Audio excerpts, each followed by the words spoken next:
Praise the Lord. Greetings to you all in the name of our Lord and Savior Jesus Christ. Today's Bible verse, the Gospel according to St. John, chapter 19, verse 30. Jesus drank the wine and said, "It is finished." Then he bowed his head and died. ಯೋಹಾನನು ಬರೆದ ಸುವಾರ್ತೆ 19ನೇ ಅಧ್ಯಾಯ 30ನೇ ವಚನ.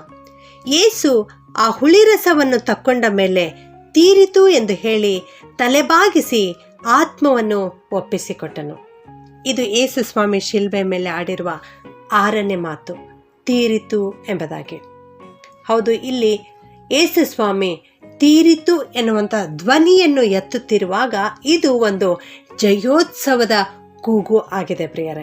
ಇಲ್ಲಿವರೆಗೆ ನಾವು ನೋಡಿದ್ದೇವೆ, ಏಸು ಕ್ರಿಸ್ತನಿಗೆ ಅಪರಾಧಿ ಎಂಬುದಾಗಿ ನಿರ್ಣಯಿಸಿದ್ದರು, ಏಸು ಕ್ರಿಸ್ತನಿಗೆ ಶಿಲುಬೆ ಮೇಲೆ ಹಾಕಿದ್ದಾರೆ. ಈಗ ತೀರಿತು ಎನ್ನುವಂಥ ಮಾತು ಒಬ್ಬ ಜಯಶಾಲಿ ಆಡುವಂಥ ಮಾತಾಗಿದೆ. ಇಲ್ಲಿ ಕ್ರಿಸ್ತನು ಜಯ ಹೊಂದಿದ್ದಾನೆ. ಏಸು ಕ್ರಿಸ್ತನು ಶಿಲುಬೆ ಮೇಲೆ 2 ಮುಖಗಳನ್ನು ನಾವು ನೋಡ್ತೇವೆ. ಮೊದಲನೇದಾಗಿ ಆತನ ಹೀನವಾದ ಮುಖ, ಅವಮಾನವಾದ ಸ್ಥಿತಿಗೆ ಒಳಪಟ್ಟಂತ ಮುಖ. ಆದರೆ ಈಗ ತೀರಿತು ಎಂಬುದಾಗಿ ಹೇಳುವಂತ ಮಾತು ಇದು ಪುನರುತ್ಥಾನದ ಸಂಕೇತವಾಗಿದೆ. ಇದು ನಿತ್ಯ ಜೀವದ ಮಾರ್ಗವಾಗಿದೆ ಪ್ರಿಯರೇ. ಹೌದು, ಇಲ್ಲಿ ಯೇಸು ಸ್ವಾಮಿ ಯಾವ ಉದ್ದೇಶದಿಂದ ಲೋಕಕ್ಕೆ ಬಂದಿದ್ದರೋ ಆ ಕಾರ್ಯ ಇಲ್ಲಿ ಮಾಡಿ ಮುಗಿಸಿದ್ದಾರೆ. ಆದ್ದರಿಂದ ಇದು ಜಯೋತ್ಸವದ ಕೂಗಾಗಿದೆ. ಇಲ್ಲಿ ದೇವರ ಉದ್ದೇಶ ನೆರವೇರಿತು. ಇಲ್ಲಿ ಒಬ್ಬ ಪಾಪಿಗೆ ಮರಣದಂಡನೆ ವಿಧಿಸಬೇಕಾಗಿತ್ತು. ಅದಕ್ಕಾಗಿ ಇಡೀ ಮಾನವರ ಪಾಪವನ್ನು ತನ್ನ ಮೇಲೆ ಹೊತ್ತುಕೊಂಡು ಯೇಸು ಕ್ರಿಸ್ತನು ಪ್ರಾಣವನ್ನು ಬಿಟ್ಟಿದ್ದಾನೆ, ಶಿಲುಬೆಯ ಮರಣವನ್ನು ಅನುಭವಿಸಿದ್ದಾನೆ, ಮಾನವರಿಗೆ ಬಿಡುಗಡೆಯನ್ನು ಕೊಟ್ಟಿದ್ದಾರೆ. ಮಾನವರ ಜೀವಿತದಲ್ಲಿ ಬರಬೇಕಾದ ದಂಡನೆಯನ್ನು ಆತನು ಕೊಟ್ಟು ತೀರಿಸಿದ್ದಾನೆ. ಇದು ಇಲ್ಲಿ ತೀರಿತು ಎಂಬುದಾಗಿ ಪ್ರಿಯರೇ. ಹೌದು, ಯೇಸು ಕ್ರಿಸ್ತನು ಮಾಡಿರುವ ಶ್ರೇಷ್ಠ ಬಲಿದಾನದ ಬಗ್ಗೆ ಇಲ್ಲಿ ಈ ಮಾತು ನಮಗೆ ತಿಳಿಸಿಕೊಡ್ತಾ ಇದೆ, ಅದು ತೀರಿತು ಎಂಬುದಾಗಿ.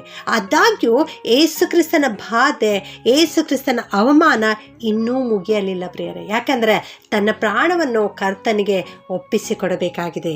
7ನೇ ಮಾತಿನಲ್ಲಿ ಅದನ್ನು ಹೇಳ್ತಾರೆ, ತನ್ನ ಆತ್ಮವನ್ನು ದೇವರಿಗೆ ಒಪ್ಪಿಸಿಕೊಡಬೇಕಾಗಿದೆ.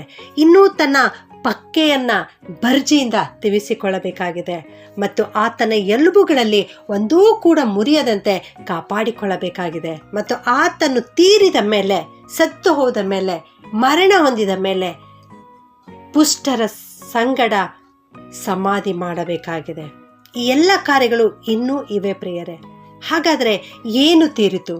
ತೀರಿತು ಎಂಬುದಾಗಿ ಯೇಸು ಸ್ವಾಮಿ ಹೇಳ್ತಾ ಇದ್ದಾರೆ. ಏನೆಂದರೆ ಆತನು ಯಜ್ಞವಾಗಿ ಅರ್ಪಣೆ ಮಾಡ್ತಕ್ಕಂಥದ್ದು, ಮಾನವರಿಗಾಗಿ ಬಲಿಪಶುವಾಗಿ ಬಂದಿದ್ದರಲ್ಲ, ಆ ಕಾರ್ಯ ಇಲ್ಲಿ ಮುಗಿಯಿತು, ತೀರಿತು ಎಂಬುದಾಗಿ ಹೇಳ್ತಾ ಇದ್ದಾರೆ. 2ನೇದಾಗಿ ದೇವರು ಈ ಲೋಕಕ್ಕೆ ತನ್ನ ಮಗನನ್ನು ಕಳುಹಿಸಿಕೊಟ್ಟಾಗ ಆ ಮಗನು ಮಾಡಬೇಕಾದ ಕಾರ್ಯಗಳು ಮುಗಿಸಿದ್ದಾನೆ ಮತ್ತು ತಿರುಗಿ ತಂದೆಯ ಬಳಿಗೆ ಹಿಂತಿರುಗುತ್ತಾ ಇದ್ದಾನೆ. ಈ ಕಾರ್ಯ ಇಲ್ಲಿ ಮುಗಿದಿದೆ ಪ್ರಿಯರೇ. ಹೌದು, ಯೇಸು ಕ್ರಿಸ್ತನು ಈಗಾಗಲೇ ಶಿಲುಬೆ ಮೇಲೆ ಆಡುತ್ತಿರುವ ಮಾತು ತೀರಿತು ಎಂಬುದಾಗಿ. ಈಗಾಗಲೇ 3 ಗಂಟೆಗಳ ಕಾಲ ಗಾಢಾಂಧಕಾರ ಕವಿದಿದೆ. ಯೇಸು ಕ್ರಿಸ್ತನು ಕುಡಿಯಬೇಕಾದ ಪಾತ್ರೆ ಕುಡಿದು ಬರಿದಾಗಿದೆ. ಆತನ ಪರಿಶುದ್ಧ ರಕ್ತ ಹರಿಯಲ್ಪಟ್ಟಿದೆ. ದೇವರ ಕೋಪ ತಣ್ಣಗಾಗಿದೆ. ಪಾಪ ಪರಿಹಾರಕ್ಕಾಗಿ ಯಜ್ಞವಾಗಿ ತನ್ನನ್ನು ತಾನು ಅರ್ಪಿಸಿದ್ದಾನೆ. ಆದ್ದರಿಂದ ಇಲ್ಲಿ ಎಲ್ಲ ತೀರಿತು ಎಂಬುದಾಗಿ ಹೇಳ್ತಾ ಇದ್ದಾರೆ. ಇಲ್ಲಿ ಯಾವ ಯಾವ ಕಾರ್ಯಗಳು ತೀರಿವೆ ಎಂಬುದಾಗಿ ನಾವು ನೋಡಬೇಕಾದರೆ, ಮೊದಲನೆಯದಾಗಿ ಎಲ್ಲ ಪ್ರವಾದನೆಗಳು ಇಲ್ಲಿ ನೆರವೇರಿದವು.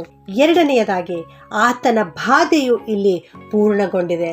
3ನೇದಾಗಿ ಯೇಸು ಕ್ರಿಸ್ತನು ಶರೀರಧಾರಿಯಾಗಿ ಬಂದ ಮೇಲೆ ಪುನರುತ್ಥಾನದ ಗುರಿಯನ್ನು ತಲುಪಿದ್ದಾನೆ. 4ನೇದಾಗಿ ಮಾನವರ ಮೇಲೆ ಇದ್ದ ಎಲ್ಲ ದೋಷವು ಪರಿಹಾರವಾಗಿದೆ. 5ನೇದಾಗಿ ಮಾನವರಿಗೆ ದಾಸತ್ವದಿಂದ ಬಿಡುಗಡೆಯನ್ನು ಕೊಟ್ಟಿದ್ದಾರೆ. ಹೌದು, ಎಲ್ಲ ಕಾರ್ಯಗಳನ್ನು ಮುಗಿಸಿ ದೇವರು ನಮಗಾಗಿ ಶಿಲ್ಬೆ ಮೇಲೆ ತೀರಿತು ಎಂಬುದಾಗಿ ಕೂಗುತ್ತಾ ಇದ್ದಾರೆ. ಇಂದೇ ಕ್ರಿಸ್ತನ ಬಳಿಗೆ ಬಂದು ಯೇಸು ಕ್ರಿಸ್ತನು ಶಿಲ್ಬೆ ಮೇಲೆ ಆಡಿರುವ ಎಲ್ಲ ಸಪ್ತ ವಾಕ್ಯಗಳನ್ನು ಧ್ಯಾನ ಮಾಡೋಣ, ಪ್ರಾರ್ಥನೆ ಮಾಡಿಕೊಳ್ಳೋಣ. ನಮಗಾಗಿ ಶಿಲ್ಬೆ ಮೇಲೆ ಪ್ರಾಣವನ್ನು ಕೊಟ್ಟಂಥ ನಮ್ಮ ಕರ್ತನಾದ ಯೇಸು ಕ್ರಿಸ್ತನೇ ನಿಮಗೆ ಸ್ತೋತ್ರ ಸಲ್ಲಿಸುತ್ತೇವೆ ಸ್ವಾಮಿ. ಇಂದು ನೀವು ಎಲ್ಲ ತೀರಿತು ಎನ್ನುವಂಥ ಮಾತನ್ನು ಆಡಿದ್ದೀರಿ ಕರ್ತನೆ. 6ನೆಯ ಮಾತನ್ನು ಧ್ಯಾನಿಸಲಿಕ್ಕೆ ಕೃಪೆ ಮಾಡಿದ್ದೀರಿ ದೇವ. ಅದಕ್ಕಾಗಿ ಸ್ತೋತ್ರ. ನೀನು ಶಿಲ್ಬೆ ಮೇಲೆ ನಮಗಾಗಿ ನಿನ್ನ ಪ್ರಾಣವನ್ನು ಅರ್ಪಿಸಿದ್ದಿ, ಯಜ್ಞ ಪಶುವಾಗಿ ಬಲಿಯಾಗಿದ್ದಿ ದೇವರೇ. ಅದಕ್ಕಾಗಿ ಸ್ತೋತ್ರ. ನಮ್ಮ ಪಾಪವನ್ನೆಲ್ಲ ಅಳಿಸಿ ಬಿಟ್ಟಿದ್ದೀರಿ ದೇವರೇ. ಸ್ತೋತ್ರ. ನಮ್ಮ ಜೀವಿತದಲ್ಲಿ ಬರಬೇಕಾದ ದಂಡನೆಯನ್ನು ನೀನು ಸಹಿಸಿಕೊಂಡು ಅದನ್ನು ತೀರಿಸಿ ಬಿಟ್ಟಿದ್ದೇವ. ಅದಕ್ಕಾಗಿ ನಿಮಗೆ ಸ್ತೋತ್ರ ಸಲ್ಲಿಸುತ್ತೇವೆ ಸ್ವಾಮಿ. ಇಂದು ಈ ವಾಕ್ಯ ಕೇಳಿಸಿಕೊಳ್ಳುತ್ತಿರುವ ಪ್ರತಿಯೊಬ್ಬೊಬ್ಬರನ್ನು ಆಶೀರ್ವಾದ ಮಾಡು. ಅವರ ಜೀವಿತದಲ್ಲಿ ಇನ್ನು ಮುಂದೆ ಆಶೀರ್ವಾದಗಳು ತುಂಬಿ ತುಳುಕಲಿಕ್ಕಾಗುವಂತೆ ಕೃಪೆ ಮಾಡಬೇಕಾಗಿ ಯೇಸುವಿನ ನಾಮದಲ್ಲಿ ಪ್ರಾರ್ಥಿಸಿ ಬೇಡುತ್ತೇನೆ ತಂದೆಯೇ. ಆಮೆನ್.